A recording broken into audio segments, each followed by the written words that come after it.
slow down. But this is not the way we want to remember it. Today, we want to make a call to reflect on the lessons we have learned during this pandemic. That together we are stronger. That we are far more connected than we realized. That by protecting ourselves, we also protect others. And perhaps, most importantly, that once people recognize that their own lives and the ones of their loved ones are under risk, public will becomes unstoppable.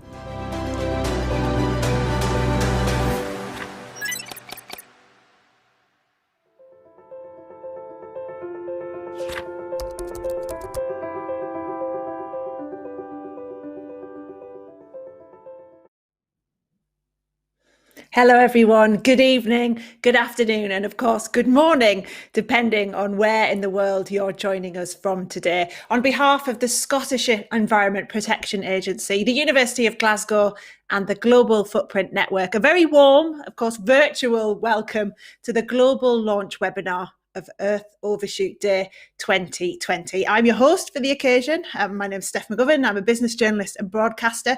But first up, I want to say a huge thank you to both SEPA and to the University of Glasgow Centre for Sustainable Solutions for putting this event on. As you know, this year, Earth Overshoot Day falls on the 22nd of August, 3 weeks later than in 2019. And I'm sure you won't be surprised to hear that this is a direct consequence of the COVID lockdowns, which we've all experienced across the world. So it's not a long-term solution. We all know that. And we know that a lot more needs to be done. And the science is clear on the scale of the challenge and the urgency to act. So in this session, we're going to hear from a series of Scottish, UK, European and global leaders who are driving action on this. Let's face it, it's one of the biggest issues of our time. And of course, as was mentioned in the film, next year the eyes of the world will focus on Scotland as world leaders gather, we hope physically, in the city of Glasgow for COP26, the Global Climate Conference. Now, Scotland has a vision for global environmental leadership and a great story to tell. And tonight, I'm delighted to welcome the Scottish Government's Cabinet Secretary for the Environment, Climate Change and Land Reform, Rosanna Cunningham, MSP. Also with us, we have an excellent cast list, let me tell you. Mathis Wackernagle, who is founder and president of the Global Footprint Network. We've got Terry Ahern, who's chief executive of the Scottish Environment Protection Agency. Sandrine Dixon de Cleve, who's co-president of Club of Rome. John Elkington, who's founder and chief pollinator, what a title, of Volans and the Triple Bottom Line. Dagmar Drogsma, who's director of industry for the Scottish Whisky Association. And Professor Jamie Toney, who is Director of Centre of Sustainable Solutions at the University of Glasgow. And alongside them, we have Katrina Patterson from the 2050 Climate Group. So quite a mix of experience and background there in this session. And we are keen for you to be part of this, of course, too. So please check out the live polls, which are in the session. You will see them alongside being able to watch this.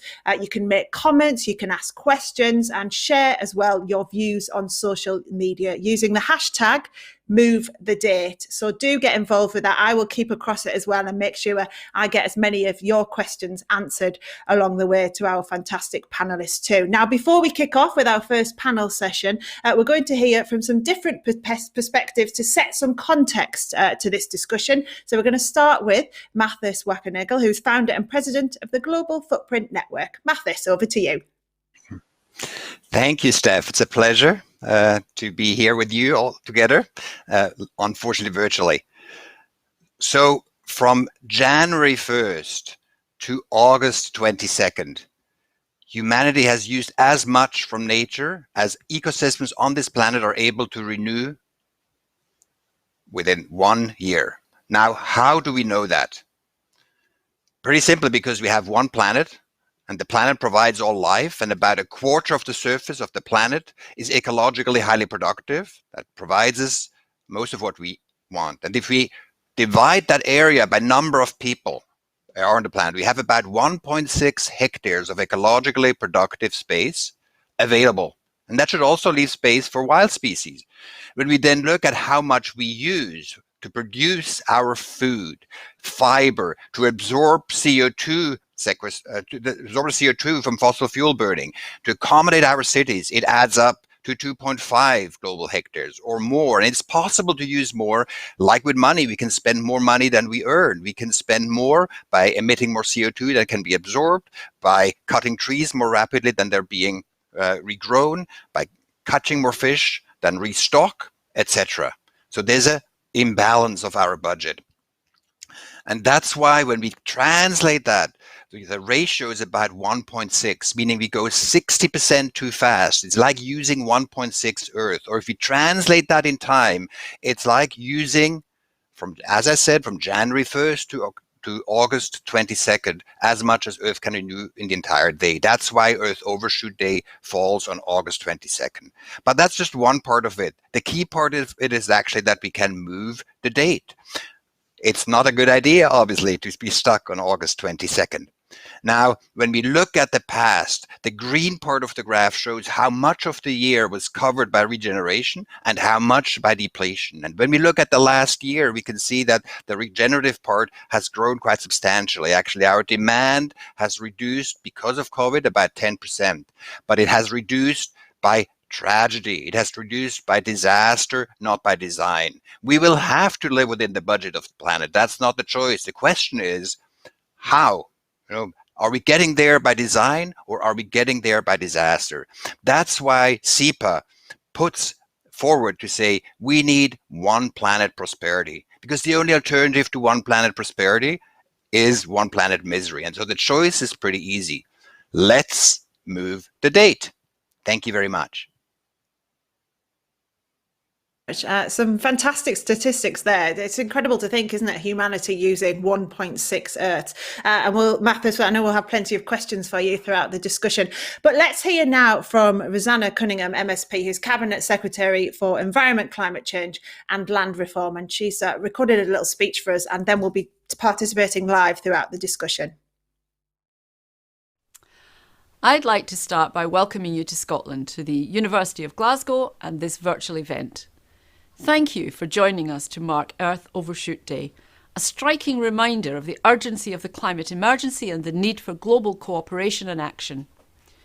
This is part of a series of ongoing conversations on climate change, which will stretch through and beyond November 2021, when Glasgow hosts the rescheduled COP26. Scotland is ambitious.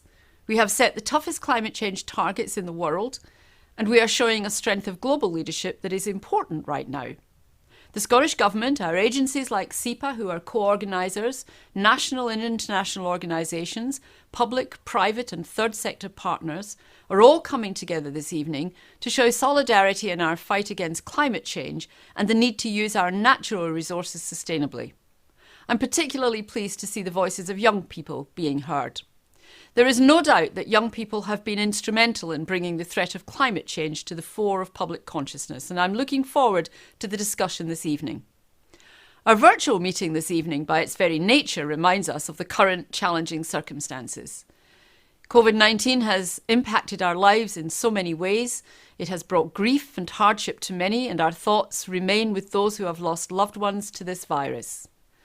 But amid the difficulty, the climate emergency has not gone away, far from it, and the Scottish Government remains absolutely committed to ending Scotland's contribution to climate change and biodiversity loss. We may have had to delay some aspects of our work, but what has not changed is our commitment to a just transition to net zero emissions by 2045, and importantly, to reducing our emissions by 75% by 2030. I note that Earth Overshoot Day is 3 weeks later than last year, which is a direct result of COVID-19 lockdowns around the world. While no aspect of COVID-19 is to be celebrated, this underlines the changes we can see in our environment in the long term if, at this critical juncture, we refuse to return to some of our previous ways. We must learn lessons for the future to redesign our economy and ways of life to deliver greener, more sustainable societies through a green recovery. Scotland sees a green recovery as one that delivers economic, social and environmental well-being and responds to climate change and biodiversity loss. These twin challenges are intrinsically linked. The one affects the other. Changes in biodiversity directly and indirectly influence the ability of ecosystems to provide services that support life, services ranging from the provision of food, water, energy and medicines through to pollination, flood control and the regulation of water quality, pollution and climate change itself. Of course, one further ecosystem service that has been very much in the spotlight throughout the COVID pandemic is the social dimension, particularly the physical, mental and emotional health benefits that derive from being with nature in the countryside and in green spaces within cities. Indeed, the COVID pandemic has reminded us how important it is to live in harmony with nature. Healthy biodiversity and the ecosystem services that it provides are key for human well-being and to build the resilience of our cities and regions both during and after the pandemic, and it should be central to our recovery. We recently convened an advisory group to the Scottish Government to consider economic recovery in light of COVID-19. The Scottish Government's response to the Advisory Group on Economic Recovery's report sets out a number of steps that we are taking or will take to address many of these challenges and underpin a green recovery from the COVID crisis. For example, our commitment to significant investment in natural capital and nature-based solutions, including peatland restoration and woodland expansion, offers the potential to simultaneously tackle many of these challenges. These habitats not only lock up greenhouse gases and support rich and unique ecosystems, they can also reduce flood risk, improve water quality, provide spaces for connecting with nature, and support the creation of a range of skilled green jobs. These ecological, climate and societal co-benefits are central to our recovery plans. Our vision for Scotland's future is one that is sustainable and inclusive and which centres around the well-being of people and planet. This means ensuring that our recovery delivers a greener, fairer and more sustainable society and economy. The well-being of Scotland's citizens, economy and natural environment can help enable sustainable growth, supporting the well-being of future generations. Social justice and environmental health has to be at the heart of this and any decision about the economic activity needed to deliver those goals.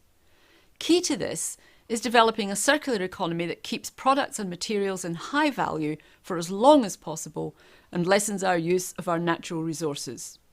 As part of our green recovery, we've already invested in active travel, in continuing to decarbonise the energy sector, and in improving energy efficiency. This will be followed by announcements in the coming weeks in our Programme for Government and Infrastructure Investment Plan, and in December by our update to the 2018 Climate Change Plan. COVID-19 has impacted all areas of our society, including employment. Education, skills and good jobs will need to be central to our green recovery. As we manage the economic impacts of COVID-19, Scotland has to be equipped with the right skills to undertake the sustainable jobs of the future. This is important for all, but particularly for our young people, whose first experiences in the job market could be badly affected by the combined shock of COVID-19 and Brexit. In furtherance of this, we've already announced £100 million of investment for employment support and training, with a commitment that £60 million of that funding will support a youth guarantee. Resetting our pathway to net zero while creating good jobs for people across Scotland will be the core objective of a just and green recovery from COVID-19. Uniquely, Scotland's net zero targets, ambitious as they are also underpinned by legislative commitment to just transition. The scale of the challenge of achieving net zero emissions is in no doubt. We have to manage risks and deliver a transition that is fair and inclusive. So we've embedded just transition principles into our climate change legislation, and we've established the Just Transition Commission to provide us with independent advice on the opportunities and challenges of moving to a net zero economy. The Commission's report, published on 30th July, is very welcome, and each of their recommendations will be considered closely. COVID-19 has shown how abrupt and unplanned shifts can exacerbate inequalities. We need to prepare and plan for our net zero transition in a way that mitigates risks and makes the most of the opportunities a green well-being economy offers. In this way, we can also make our society and economy more resilient to future shocks and provide stability and security to jobs and employment. Turning the tide on climate change requires a truly global response. Just as the response to COVID-19 has been universal, with countries assisting one another, our journey to net zero economies ought to be the same. Working in isolation is not an option, and the Scottish Government is committed to working collaboratively and sharing best practice with partners both at home and internationally. The principles guiding Scotland's recovery ambitions must be reflected in the global approach to the climate crisis. The actions needed to reach net zero will transform all sectors of the world's economy and society. As the pace of the transition increases, the need to ensure it is just becomes ever more important. Central to this will be ensuring that all voices, including those from the global south, who are amongst the least responsible for the global climate emergency, but are being first and most severely affected by it, are represented and heard. Our ambitions for economies centred around well-being are similarly global. We are leading the way on well-being and sustainability on the global stage. We are a member of the WEGO group of well-being economy governments and use this platform to share expertise and policy practices among governments with a shared ambition of delivering well-being through our economic approach. It is more important now than ever that we address the pressing economic, social and environmental challenges of our time, and fostering these partnerships is crucial. These next 2 years will be a critical time for climate action, with 2020 marking 5 years since the Paris Agreement and November 2021 seeing the postponed COP26 take place in Glasgow.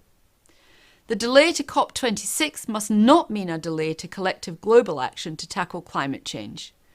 It is necessary that in the run-up to this significant event, we champion climate action at all levels, ultimately utilising the conference to promote the action and ambition of state and regional governments. We look forward to delivering a successful COP26 that engages sectors and communities across Scotland, helps increase global ambition, and sets the world on course for a net zero future that is fair and just for all. Finally, we must ensure that Earth Overshoot Day, falling later this year, is not a one-off, and that we set a long-term trend for decreased emissions and a more harmonious relationship with our natural resources. Thank you. Thank you very much there to the Cabinet Secretary, who, as I say, is joining us live for our discussions today as well. So we will pick up on some of the thoughts that were made in that speech throughout this session. Thank you to those already engaging online. It's great to see you all chatting as you're watching this, and great to see so many of you joining from all over the world. Thank you very much for that. And in answer to a popular question that's being asked already, yes, Mathis's slides will be available, and there are details on the chat of how you can access them. They were fantastic slides, weren't they? So I want to open this up now and introduce some of the other speakers we have joining us this evening for this session. We're going to go now to Terry Ahern, who's Chief Executive of the Scottish Environment Protection Agency. Hello, Terry. Hi, Steph. Hello, good to see you. Now, my first question is, you are actually Australian, aren't you? So I want to know what it was that first attracted you to Scotland.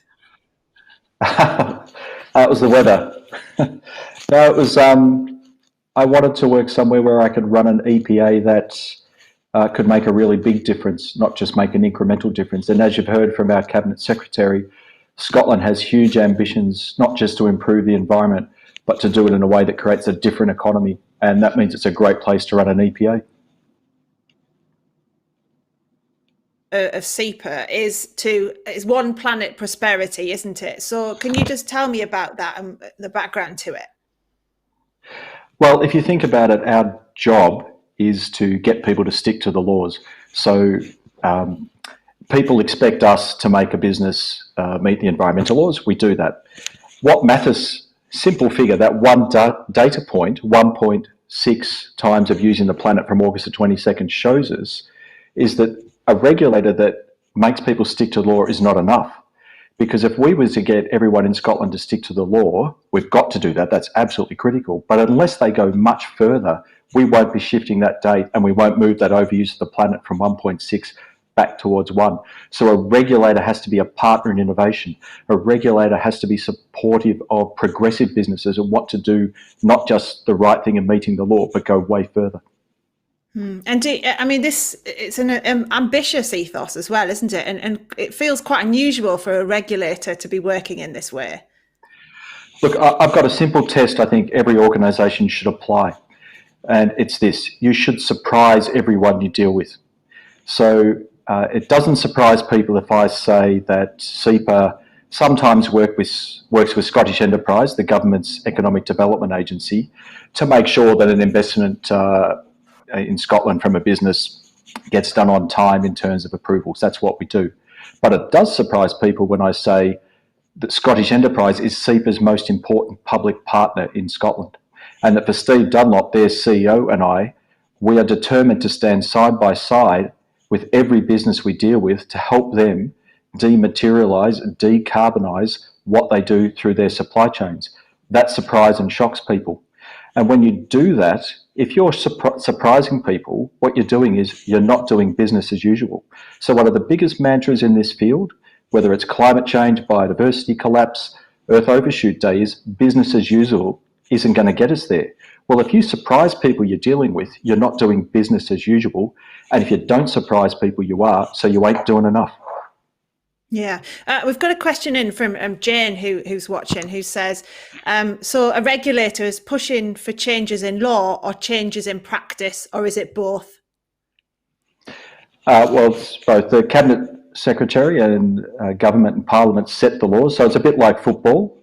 We're the referee. We don't set the laws, we apply them. But there's nothing to stop us, whatever laws are set, helping people go further on a voluntary basis. And that's the key.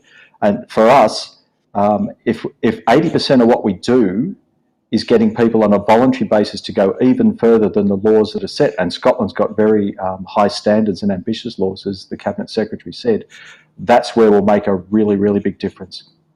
Yeah. Terry, stay with us because I know we've got lots more to ask you as well. I want to bring in Professor Jamie Toney now, who is Director of the Centre of Sustainable Solutions at the University of Glasgow. Thank you very much for joining us. Could you just tell me a bit about why the University of Glasgow has decided to be part of this collaboration? Yeah, I think that we're in a really key position at the moment with the resources that we have in terms of the younger generations of students that we have, in terms of the research, which is a really creative way to come up with new ideas. And the partnerships that we can build are incredibly important to moving this agenda forward. I think it's really difficult for any individual or any one organization to think about how they're going to change or make a difference in terms of the huge picture that we're looking at. But I think if we start bringing the people together who know what change needs to be made, with those who know how to make the change, and with those who can then implement the changes, kind of as Terry was talking about, the government and the regulators and the businesses, if we all work together, then we can tackle the problem. Yeah. And are you seeing that this is making a difference already?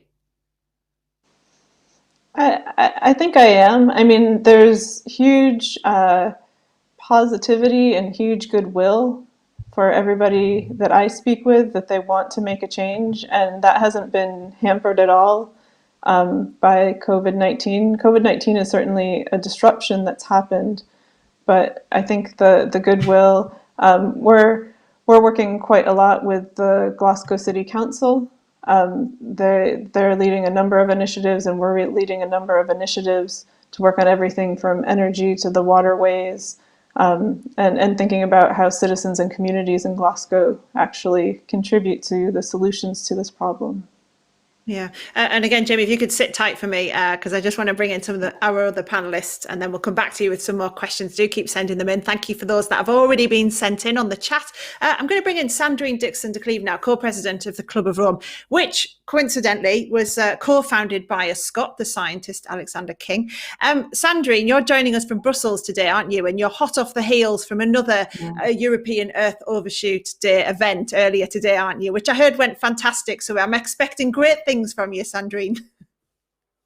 Well, I don't know. I'm hopeful that I can actually answer your request in terms of great things, but I think we're in front of a very dire situation, Steph. And I want to first commend Scotland, SEPA, and also the Cabinet and the First Minister for showing incredible leadership.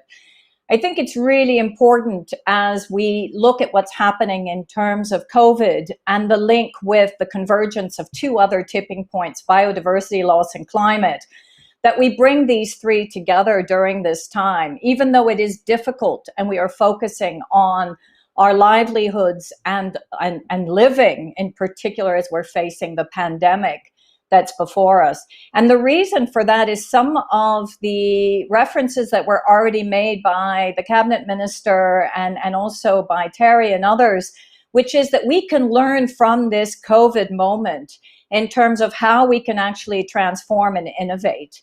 And what we're seeing in terms of Scotland also, in terms of your building resilience through your well-being economy, these are learning points that will enable us to better understand how we can move beyond growth as the only indicator of where we need to go in terms of a future economy. Because what we've seen is that overconsumption, hence why we are in overshoot, has put us in the situation that we're in today. Overconsumption of resources, overconsumption of materials, overconsumption in terms of the way in which we grow our food. All of this has culminated into a dire impact on our planet.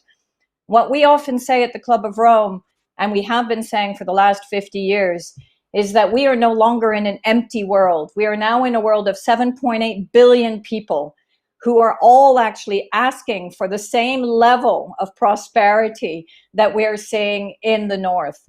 And that cannot continue because of the impact that we're putting on our planet. So we've gone way beyond our planetary boundaries. Now, what does that mean in terms of what we can do? Well, the Cabinet Minister and the work that SEPA is doing has already started to show that actually we have solutions, whether they be technological solutions or shifts within the way in which we look at indicators to prosperity and the well-being indicators. We at the Club of Rome have developed a planetary emergency plan which says both that we are in the midst of an emergency, but we also can emerge from emergency if we apply these measures right now. This is a decade of action. And in fact, this year is a super year. It was the year where we were supposed to see COP26.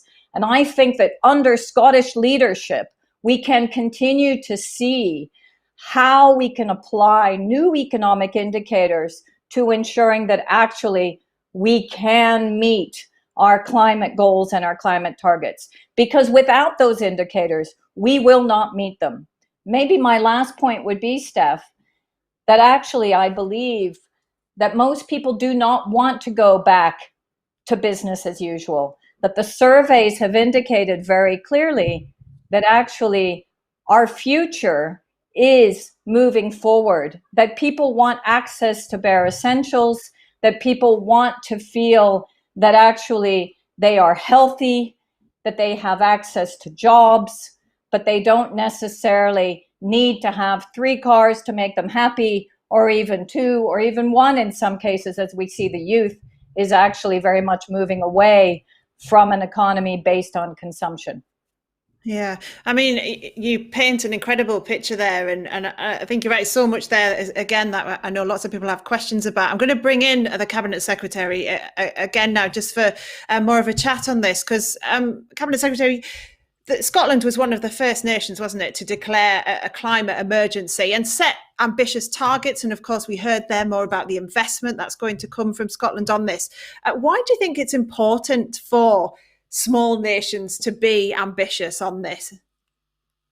Well, I think ambition is going to be important regardless of the size of nation. But small nations, I think, are in a really good position to show leadership, partly because it is possible in a small nation to have a national conversation much more easily. And then you've seen some evidence of that with what Terry Ahern has said. Our capacity to do that conversation when you're not a huge country is increased. And the desire for ambition is perhaps greater in small nations as well. So I think it's really, really important. I know when I'm speaking to people from other countries, they are usually surprised at the ambition that Scotland has. But I could point to other small nations as well with great ambition, and jointly, the small nations of the world, of course, can collectively basically have a really big footprint of their own. And in that sense, I also want to make the point about non-party stakeholders in all of this. Now, we are members of the Under 2 coalition, because for our country, we don't have all of the full powers that the states have, the stakeholders, the party stakeholders do at COP26. We are working with a smaller set of powers, but across the globe, those sub-party stakeholders, non-party stakeholders, collectively make up an enormous contribution to being able to make change. And across the globe, it is generally in amongst those people that you find the greatest ambition and the greatest impact.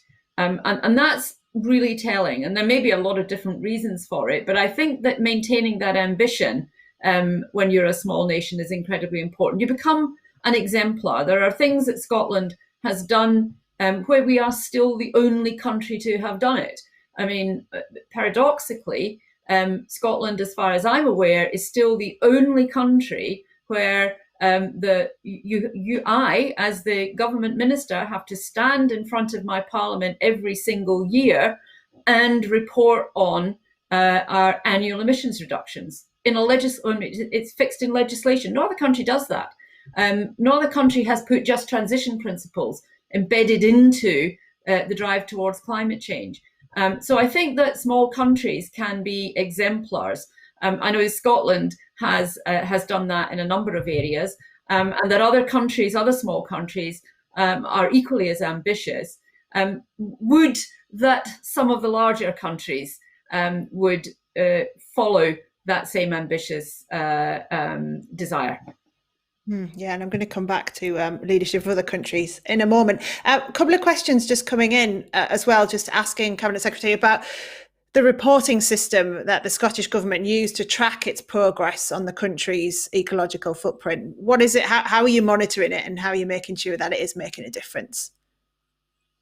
Well, we are obliged to, as I said, I'm obliged to make a statement every single year in Parliament as to our progress in terms of emissions reductions. And there is a time lag. I mean, one of the difficulties that you have, of course, is it's not a real-time report. The reporting is generally for the year 2 years ago, and that always creates a little bit of an issue for us. And we're currently in the process of trying to refine some of our measuring capacity. This is an issue, a big conversation that kind of bedevils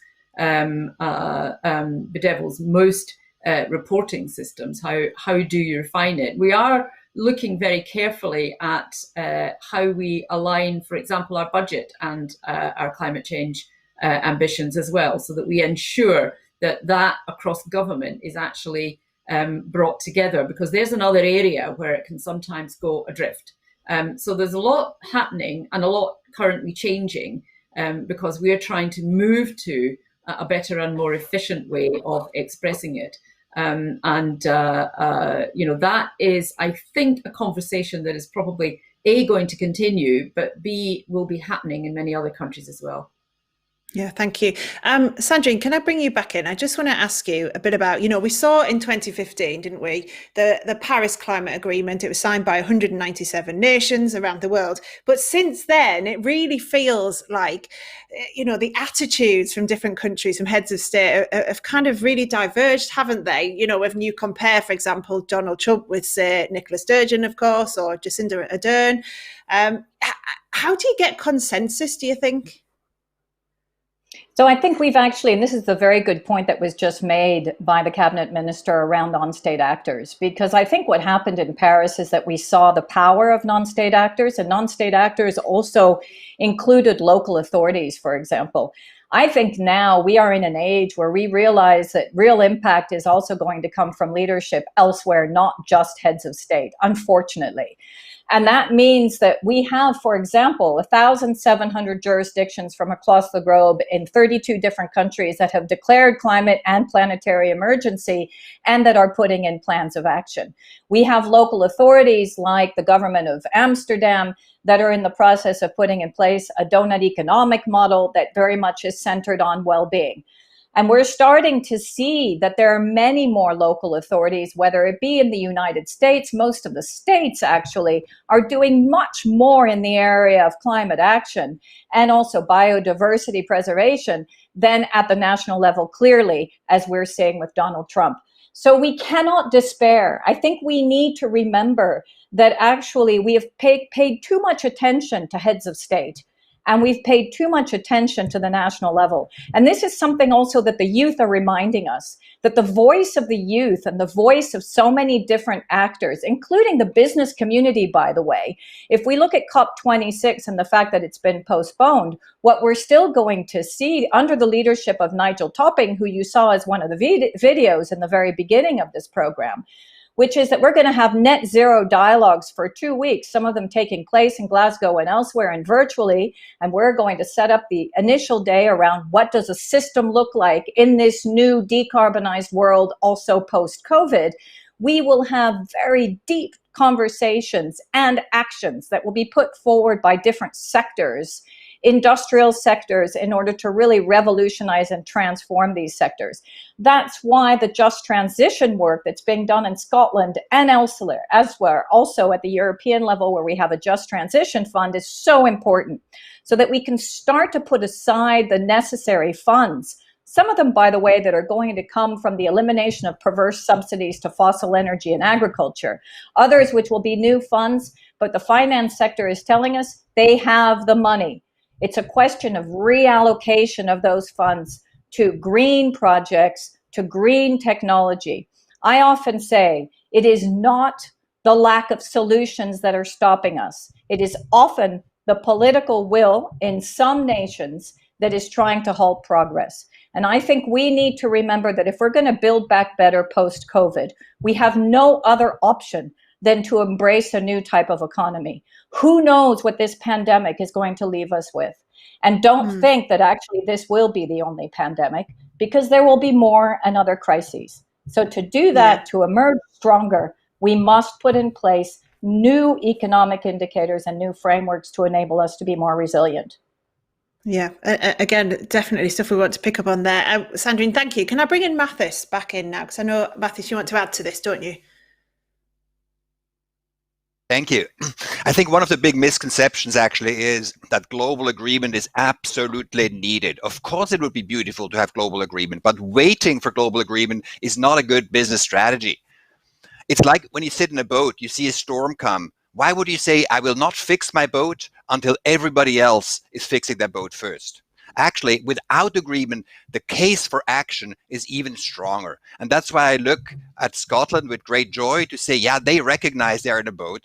They are preparing themselves. The big question is not, oh, are you nice to the world? Of course, that's nice. But in the end, are you preparing yourself to be operational in the future? Are you destroying yourself? Are you preparing yourself for the future that we can anticipate? Because we know a lot about the future. We know that people will want to eat. We know that people will want to sleep.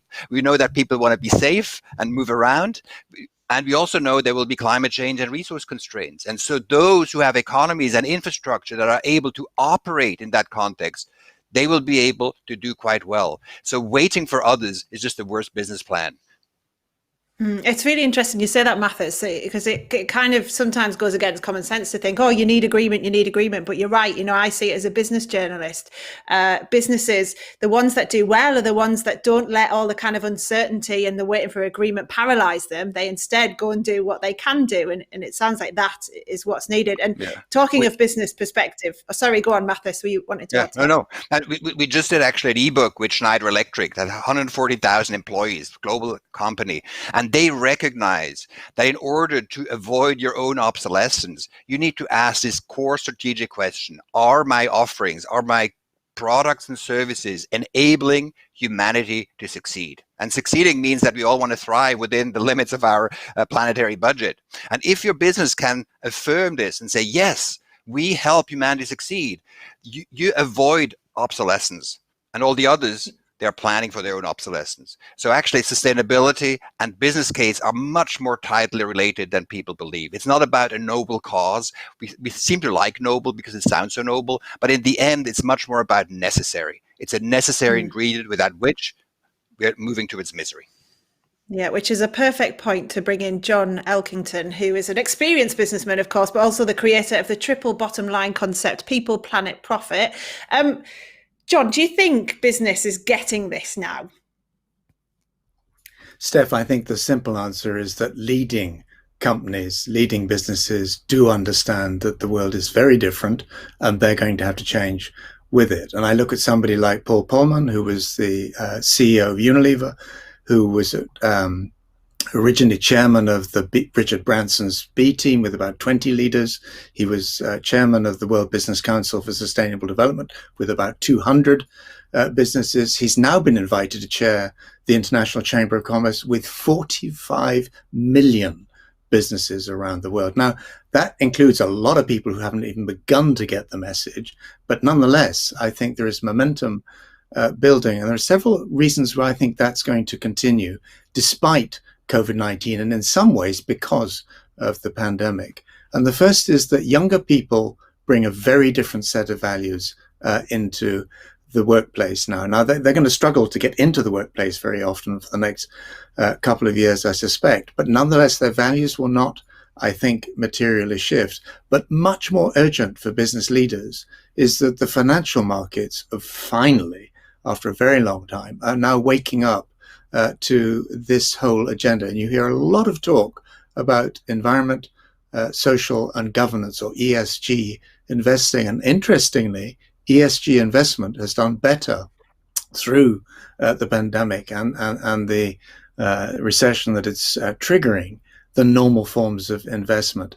And just a final point, when you talk to businesses now and you ask them when they go out on what are called investor roadshows to talk to financial people, investors and others, they used to get very few questions on sustainability or climate change or these sorts of issues. Now they're being grilled. And I actually think that's a very encouraging sign. So to your question, yes, but perhaps not fast enough.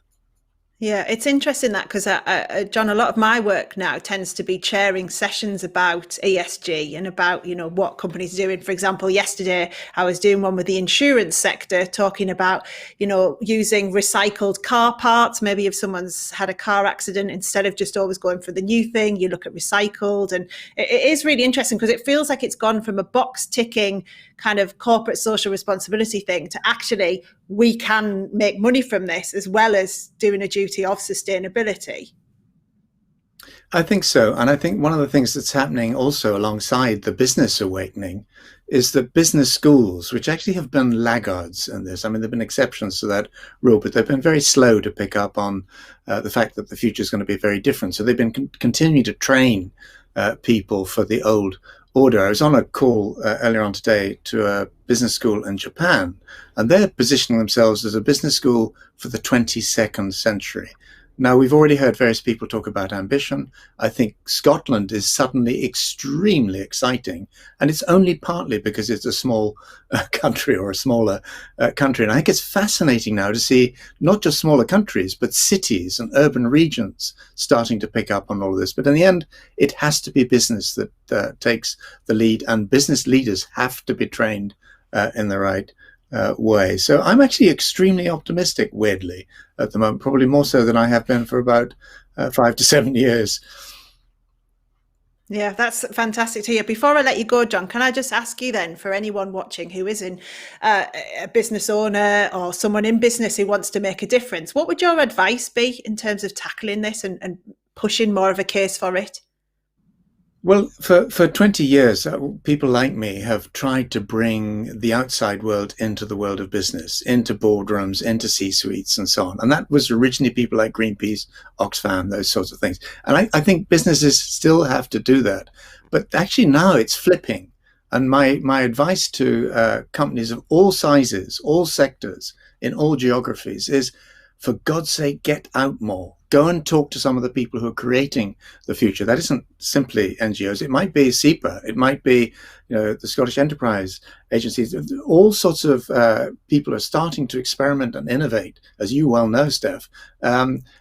Business people are often quite ignorant about a lot of that work. I think they should be doing learning journeys, study tours, getting out and seeing where the future is actually being formed, and then thinking, how do they play into that going forward? This is an incredibly exciting time for business if they can get their brain around it in good time and good order. John, thank you very much. I'm also incredibly impressed with your book selection. Quite a collection there behind John. It's interesting, isn't it? Now we're doing all of these type of events online. You get to see a sneak peek of people's houses and book collections. But John Elkington there, thank you very much. We've talked a lot, haven't we, about youth as well. And so it feels like a really good point to bring in Katrina Patterson, who's from the 2050 Climate Group. Katrina, when we talk about who is most engaged with this topic, tackling climate change, it often is younger people, isn't it? If we look at the Greta Thunbergs, the school climate activists, the leaders who are actually making a big difference seem to be the younger leaders. So, they have an important role to play, don't they? Whatever organisation they're in, the young leaders who are there now to actually make a difference. Yes, and it's been really exciting to hear my fellow panelists kind of citing the youth of today as being a major inspiration and also acknowledging their potential to drive change. I think where we need to go now is looking at how do we create and elevate young people into decision-making roles, because it's no longer a given that the older you are, the better decision you make, and particularly when decisions that are being made now about our future are the ones which are going to be setting up the future of our industry, the future of our societies, the future of our well-being. A lot of Scotland's climate change targets are set up for the year 2045. Everyone who's under the age of 35 now will be in the workforce at that time. So it's us who are going to be living that reality. At 2050 Climate Group. Oh, sorry. Okay. No, I was just going to say, I mean, tell us a bit about what you guys are doing in the 2050 Climate Group, because it's key to this, isn't it? This is your thing. Yes, it's definitely our passion. So 2050 Climate Group is a youth-led, volunteer-led charity based in Scotland and working in Scotland and Malawi to empower young leaders to take climate action towards a just and sustainable society. So we kind of recognise that young people need both climate change knowledge and leadership skills to be able to make that jump towards being current and future decision makers. And I know some of them are actually on the call right now. We've trained over 500 people in Scotland to be able to take climate action, and that's across every sector: public, private, third sector, fourth sector, health, finance, education, agriculture, transport, pretty much anything that you can think of. And that has led to both action in the kind of personal lives and different spheres of influence, workplace strategy and practices, and also policy making at the local, national, regional, and potentially international policy making as well. So it's about kind of creating that network of young people who are all kind of prepared, ready, and unable to take action. But I think it's not just always up to young people to lead, it's also up to current decision makers to support and collaborate on that leadership to kind of set us all up for a positive future. Yeah, it feels like life now needs to be 360, doesn't it? We've always got to be looking up and down wherever we are in our organisation. Have you got any examples, Katrina, of things that have been done within organisations? Because you were listing there lots of different sectors. So have you got any kind of tangible examples we can hear about? So I think one thing, for example, well, obviously plastic has been one of the major things when we're talking about resource consumption and impact that choices that we make around resources are having an effect on Scotland and our wider world. So one of our young leaders, Jamie Wiley, founded Plastic Free Perthshire. This is an initiative working with businesses and kind of local society members in that region to kind of create change, which I think is a really good example of how it can work on a local level and then be scaled up to a more international level. We also have members of 2050 Climate Group sitting on the Single-Use Plastic Task Force, looking at how we can do this on a national scale, and also on a panel that's looking at how we can decouple resource consumption from growth, so that when we look at what our future is going to be like, that's not always kind of resource consumption is not always associated particularly with positive lifestyles. Yeah, thank you very much, Christina. Sandrine, you wanted to add something to this? Yeah, thanks for that, Steph. And unfortunately, I have to leave, but I just wanted to add, first of all, that it's incredible to see what the youth is doing and the student associations. And today, we already had Greta and several of the Fridays for the Future leaders, all of them women, by the way, or young women, who were speaking to Chancellor Merkel. And I think that part of the role now of the youth is to both think about what are the visions of the future that they want to see, but also continue to hold all of us accountable. And that's exactly what this voice of the youth has been for the last 2 years. But what I wanted to do is also add to John's point that absolutely the business community, along with the local authorities, as I was mentioning, are really stepping up to the plate. I mean, Paul Pullman is one of the most incredible examples, but there are many others. And also in sectors that we're now working with where you would not expect them to be moving forward. The aluminium sector, the steel sector, where actually we're starting to see net zero production plants, aluminium as well. And we're starting to see that at least here in Europe, because of the regulatory framework that we have, and by the way, I'm hopeful that Scotland is still going to be a member of the European Union. I just need to put that point in. That we will see that because of the regulatory structure through the European Green Deal that we are putting in, policymakers are trying very hard to work with business leaders to ensure that they can move forward and put in place the right technologies. And that needs also the insurance sector and the financial sector. So bringing all of those actors together to really create a deal that works for the future is what we actually need. And we are seeing that there are many actors that are stepping up to the plate now.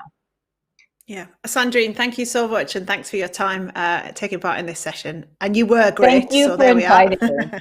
Yeah, thank you for inviting me, and go Scotland. Thank you. I'm just going to come back to Katrina because I just want to pick up on a point there. When, we're talking about youth, how amazing they are, but at the other end of the scale, what can, I don't know, it feels weird saying the young and the old, but what can the more experienced, shall we say, in business do to help younger people? Like what kind of things can they do to enable the young leaders in their business or organisation to be able to make progress? Yes, so I think when we're talking about why young people are impactful about climate change, it's often about their passion, their ambition, and their action. And so to engage with young people and also to benefit from that, businesses really have to recognize that leadership can happen at different levels in an organization and across society. So there's kind of, I guess, like 3 things that I would normally advise to any kind of business wanting to do this. And that is to empower that passion of young people by listening rather than just paying lip service, by platforming young people. So for example, my participation in this webinar, and by sustaining them, so supporting in different ways. I would equip that the action by creating more opportunities for young people at different decision-making roles, either within their organization, within different groups that they participate in. I would trust the ideas that people come up with and have a go. We need new ideas, we need new experiments to kind of try and create a better future. I would also partner with youth-led organizations. The structures exist for that to happen, and 2050 Climate Group's always really much about working in partnership and collaboration. We're not trying to do this by ourselves. And then finally, I would say about enabling that ambition, train younger people, create new positions for them to be part of it, invest in youth-led businesses. And really, when it comes to passion and ambition and action. I think it's crucial for any responsible and sustainable business of the future to be embedding that in how they work. But it's also really just essential for a prosperous and socially just business in the present. So any business that doesn't really want to have a really future focused, savvy, intelligent, active young person as part of their team, I don't know what they're doing. Yeah, it comes back to what Mathis and John were saying about actually this is for the good of organisations. It's not just, we'll help the young people do what they need to do. It's actually, this is what we all need to do, and it will be good in every way. I'm going to bring the Cabinet Secretary back in if I can. Just on that point about young people, I know a couple of people have asked about this as well. Adita's asked, what's the Scottish Government doing to support the youth population as they are going to be in the future workforce? And I know you mentioned about employment and support and training. So what do you see an opportunity here from this agenda in terms of skills? Well, there is a huge opportunity, but of course right now because of COVID there's also a massive challenge, and working our way out of the real problems that the COVID emergency has brought us. It means that we've got to be thinking extremely cleverly about how we set things up for the future. I was scribbling down one or two things with one of the earlier contributors who was talking about the workplace. And I was sort of thinking, of course, we've got a whole new concept of workplace now. We've got to think in terms of new kind of jobs. And there is a real danger for all governments, and for the best of reasons, if they build back too fast at the moment, what they'll be doing is building back last year's jobs. And what we really need to be doing is building the jobs for the future, the kind of green jobs that are going to be needed for the future. And I hope very much, there's a huge conversation going on within different parts of the Scottish Government right now. I hope very much that we are going to be able to do precisely that. Take this opportunity now to start trying to ensure that what we're doing is funding the right kind of jobs that will take us forward into the future, but also making sure that there is a place not just for the creation of new jobs, but for retraining and for reskilling, because that is a huge challenge that's going to be confronting us just within a very few weeks, probably. And we are going to have some answers for that. And that goes back to what I was talking about, the just transition idea, that you've got to be really thinking very hard about that. The danger is that we're, that old saying about everybody fights the last war, not the one they're in. And we have to be careful not to be fighting that last war. We've got to really be thinking about what do we need for the future. So, for example, in my portfolio area, there's some really hard work going on to identify where the real potential is for jobs, particularly jobs for young people, across all of the range of work that you would expect in an environment portfolio, a climate change portfolio. But the COVID emergency has also taught us how quickly people can adapt, and in one sense, where some of the skills gaps already are that need to be addressed. So huge amount of work, very short space of time. All governments are going to be struggling with this. I just hope very much that the things that we're talking about in the Scottish Government will be absolutely the right things for the way we want to shape the green recovery over the next number of years. Yeah, thank you very much, Cabinet Secretary. Let's have a quick look at the polls now and see what you guys are saying on some of the questions that we have asked you.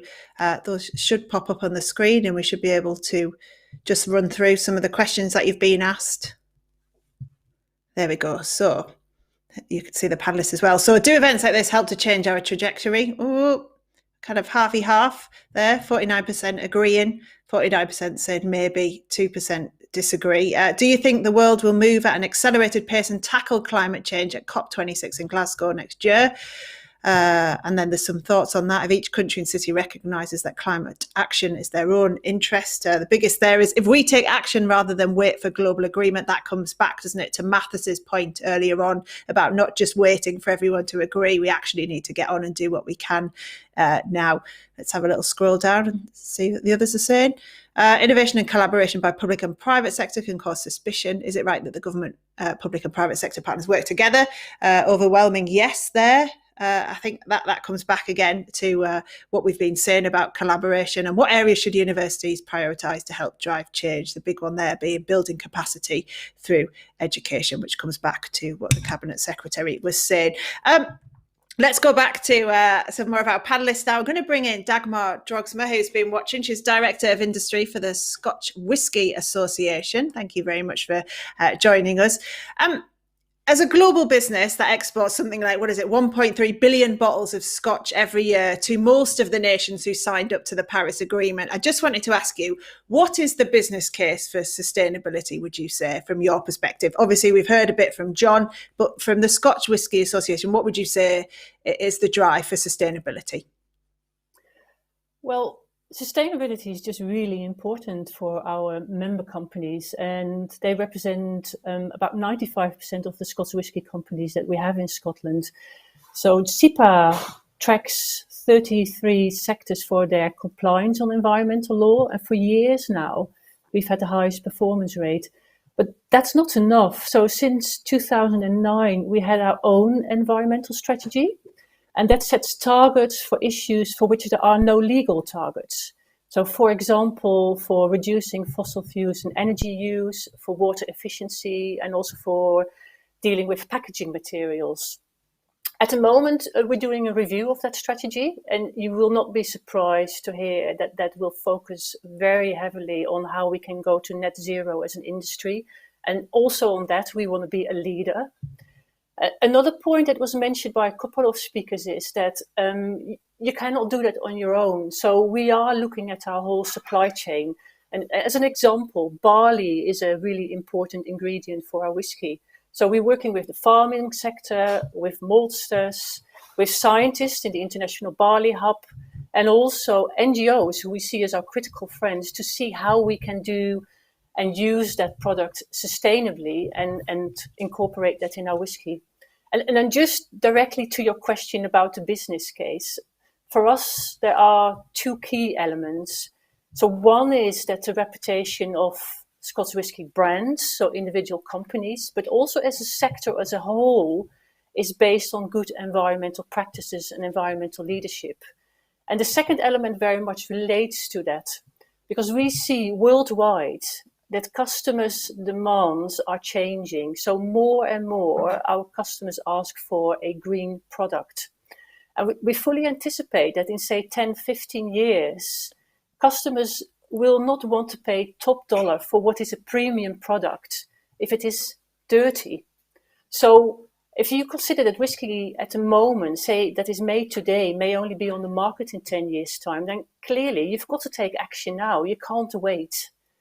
And so, yeah, I hope that answers your question, but there's many aspects to this in terms of, what you need to do as a business sector, but also what you can do. Yeah, and you mentioned the collaboration you've been doing as an organisation, talking about things like working with the farming sector. What's that been like? Has the appetite been there to do that? Because obviously it's quite challenging for industries like farming at the moment. It is, but I think what's interesting, so we've got a working group with all the different actors around the table. So the farming organisations, maltsters, NGOs, government. And I think really that they've welcomed it. I mean, their nightmare scenario is probably that we just on our own determine that we want something from sustainable barley, but they're not part of the story. And so this is about working together to make sure that, in this case, barley, I mean, that's just one example, that it's resilient, that it meets the demands of sustainability, etc. So I think they've really, really welcomed the dialogue as opposed to us just doing things on our own. Yeah. And Terry, can I bring you in at this point as well, Terry from SEPA? Just on that point about the what the appetite's like, you were talking about how important it is now to work with enterprise. Have you found that there was a positive reception from them, from the businesses you're working with? So we get a mix. Some businesses require what I would describe as our traditional service offering. So some of them need a kick, and we give it to them if that's what they need. But there are plenty more that know that this is a challenge and that they won't exist as viable businesses unless they get on this pathway. I think the critical thing about what Dagmar was just saying is we regulate the distilleries. So they had a 94% compliance rate last year, as Dagmar said, the highest out of our 33 sectors. But and that's really critical. It's really important. It provides local environmental protection in particular. But if you think about whiskey, the majority of the environmental impact is through the global supply chain. So the sort of initiatives they've got require SEPA to step up, because we also regulate the farmers and say, well, how do we work in partnership with people through supply chains? And I think one of the most important things for regulators and businesses to do is say, how do we share risk and return through supply chains? Because often what gets in the way of unlocking environmental improvements through supply chains is the costs go to someone and then the revenue goes to someone else, or the risk falls somewhere or more than it does somewhere else. We need to get together and share risk and return. And that includes us. We've got mechanisms now where we can share some of the risk with the businesses we regulate. Yeah. And Dagmar, talking of supply chains, I'm guessing these are the conversations that you're having then. And what would your advice be to, again, people in a similar situation who are trying to get their businesses they work with in the supply chain to be more sustainable? I think at first you need to really understand indeed how your supply chain works and build the relationships. My advice would be have a very open conversation. I think people, we have experienced that our supply chain partners really value that. And also a conversation which is about finding solutions together. And so another initiative that we have is of the packaging sector, which is hugely important for us. And what we're thinking about now is developing, a roadmap together with them so that we can see a trajectory where our packaging gets cleaner and cleaner and cleaner. We won't be waiting for new legislation from Scottish or UK government here. We just get on with it. But have that conversation early on, be very open about what your desires are and do it jointly. Yeah, and it's interesting you mentioned about customers actually asking for green products, because Louise Shields online has asked a great question on this. Young people and older people's consumption often doesn't align to their desire for sustainability. So how do you change the mindsets on the ownership of stuff being a mark of how successful you are? I mean, I could put this to any of you, to be honest. So, Jamie, do you want to start us on this? What your thoughts are and how you match that up, that desire for sustainability and, I've got to have all this materialism in my life? So I think the key is to start off by making small changes. As an example, I don't own a car. Glasgow's a fantastic place to be, and Scotland's a fantastic place to be because you can get around without a car. I think it's up to everyone to look at their own individual choices and see what sort of changes they can make. Yeah. Katrina, I guess it's about pointing things out to people as well and maybe giving them statistics on things. What do you think? I think this also really aligns to how as Jamie said, it's kind of at different scales. So it really aligns to the whole conversations that are happening at the moment around shifting to a well-being economy.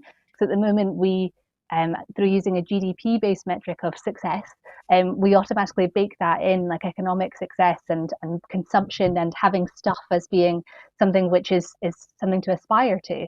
But if we change our value system at a national level and at a personal level, then I don't think resource consumption will be something which we will hold aloft as much.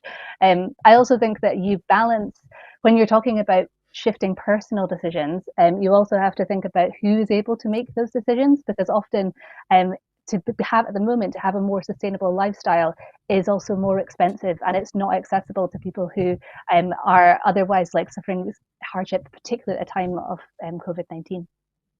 Yeah. Mathis, what are your thoughts on changing attitudes for people who are kind of thinking, oh, yeah, I'm a bit greener now, but not really embracing it as much as probably all the people who are watching this do?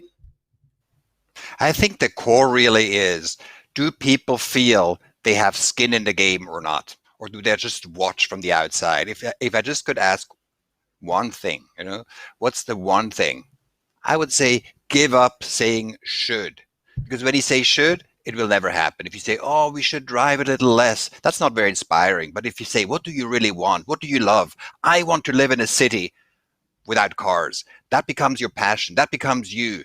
That becomes your vision. So the more we can recognize what do we really want, that's shifting on which trajectory we are. Yeah.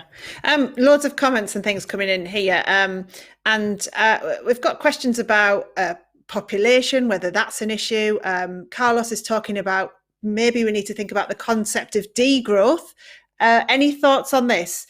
Who should I go to on this? Dagmar, do you want to give me your thoughts from a business perspective? I mean, I can't ever see businesses wanting to degrowth, but what are your thoughts? No, that's a really hard thing to say, working for a business sector. And the idea would not be to degrowth. However, and I don't think that may necessarily answer the question, as a consumer, you've got an awful lot of power, and you can demand from whatever product you buy that it is sustainable. So, as a minimum, you can demand that everything that is consumed is sustainable. And business will follow on that. No, that's not necessarily degrowth, but at least it is more sustainable. Plus, let's face it, we've also learned actually in Scotland, in the UK, and in Europe, that you can decouple doing the right thing on sustainability from economic growth. Our economies have grown. I mean, I know this year is a difficult year, but generally it has grown, whereas we have taken lots of environmental measures. So perhaps that is another way of looking at it. Yeah. Samantha makes an important point, which Jamie, I'd like to put to you. So she says, we need to improve the places we live and change how new places are being designed and built to assist people to uptake sustainable living. That's a really good point, isn't it? You've got to make it easier for people. And that probably starts at home, looking at how we live and how we work, Jamie.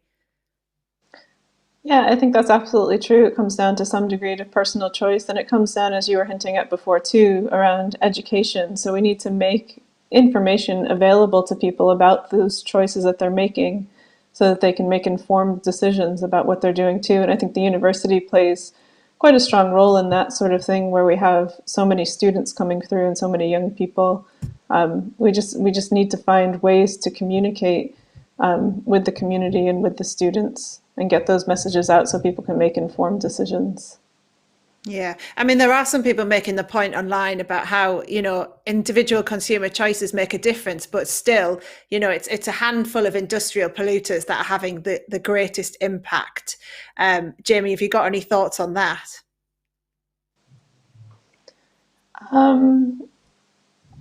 Yeah, I mean, so I have been speaking about individuals quite a lot, but obviously, as Rosanna Cunningham has said, it needs to come down to government, working with businesses, working with regulators.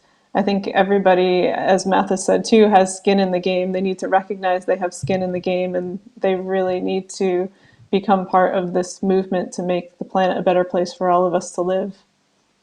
Yeah, thanks, Jamie. I'm going to go to the Cabinet Secretary now. Just listening to all of that, are there any thoughts you wanted to add to what people have been saying?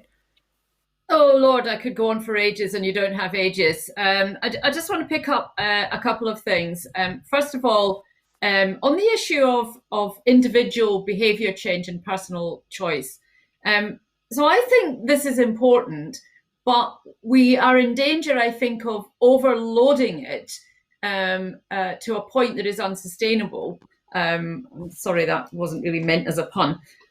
But, we can all of us put forward some of our individual choices and forget that actually you have to enable people to be able to make those choices. And some of the things that we talk about and some of the things that we want people to do aren't as easy as we might imagine. So here's a really trivial example. I switched to using wooden toothbrushes 18 months ago. But wooden toothbrushes are more expensive for people to buy. So that's okay for me. It's not necessarily okay for somebody who is really struggling. You want them to shell out more in order to do the right thing, to make that correct individual choice. It is our job to make that easier for people rather than to put the responsibility entirely on them. I'm not saying they don't have some agency in this, but it's not fair to load this all onto individuals, because whoever it was that talked about some big polluting sectors, and we might talk about some countries who are not stepping up to the challenge. Individual behaviour, of course, if it is global, will make a change. But for a lot of people, you would be asking them to do things which actually are perhaps not going to be very easy for them to do. So I don't want us just to be talking about individual behaviour. We need to encourage it, but we have to make, particularly those of us who are in government, have to make it possible for people to make those right choices. And that possibility might be about accessibility, it might be about inequality problems, it might be a whole lot of issues that are stopping people making those good choices.